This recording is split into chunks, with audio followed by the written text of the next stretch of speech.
Many people have asked me what I would bring to Aso Rock should I win in 2019. My answer is this: just 5 things. Number 1, restructuring and devolution of power to the states and local government areas, as well as security and state policing. This is essential because the power concentrated in the center is obviously overwhelming and seriously undermining the effectiveness of the federal government. Take the issue of the herdsmen's attacks in various places. If the states had their own police network, the president would not have to ask the IG to relocate to Benue State and thereby abandon the rest of the country. The role of the federal government should be to bring in heavy firepower and intelligence capabilities. Number 2, military service. I believe that decades of indiscipline and disorganization cannot be solved merely by good plans and good intentions. A system of strict social retraining is essential. If you look at the most innovative countries by 2018 rankings, the top 5 are South Korea, Sweden, Singapore, Germany, and Switzerland. Except for Germany, all the other countries in those top 5 positions have compulsory military service. Germany, the exception, is, as we know, a country whose national culture is based on discipline, and there is even a historical reason for not having compulsory military service. On day 1, I will forward to the National Assembly an amendment to the NYSC Act that will make it a 1-year compulsory military service. For 5 years thereafter, graduates will be military reservists. I believe that we can benefit from a deliberate, well-structured system of discipline. Number 3, education. It is hardly necessary to point out the value of education, is it? Education is the great equalizer. I will invest the UNICEF recommended amount into education and have the Minister of Education equally become the Minister of Innovation. It must be emphasized that education is not about amassing head knowledge, but about driving innovation to solve real-life challenges. Number 4, energy, that is green and renewable energy.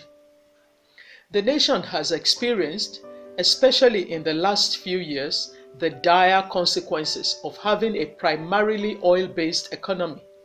Indeed, the oil sector became a cesspool of corrupt practices. Recall the mind-boggling scandals over subsidy payments, which rocked the Jonathan administration and has continued into the Buhari administration as well. The problem is actually not about fuel subsidy. The real challenge is that we are faced with an opportunity to examine our real energy needs and seek ways in which they can be met in a sustainable manner. That is, also being mindful of our future needs given our growing population. Innovation is not a uniquely Western idea. As the world shifts to alternative forms of energy, we cannot wait for them to bring it to us.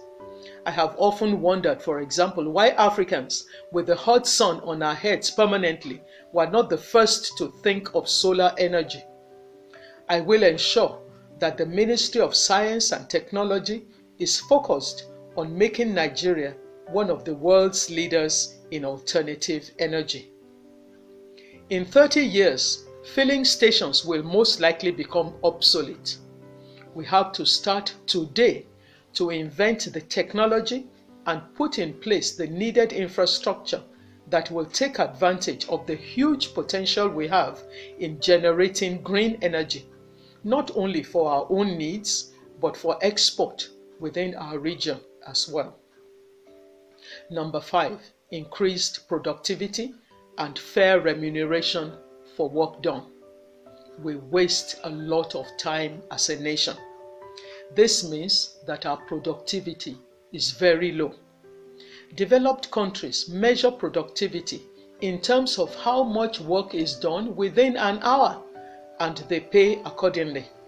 We do not even know how much work is expected of different categories of workers, and there is unfair remuneration. For example, the legislators at the National Assembly. Fair, just, and equitable remuneration for work done is one of the most stabilizing factors among any nation's workforce. This is one way that an end can be brought quickly to the constant agitations and strike actions by workers. Overall, we need to create a just and orderly society.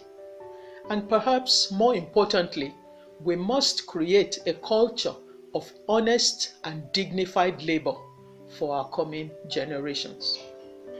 In conclusion, definitely, a lot of people would expect me to promise to attend to the usual sectors, the economy, infrastructure, health, corruption, etc. The fact is that those sectors will most likely fall in place by themselves based on the 5 areas identified to be focused upon.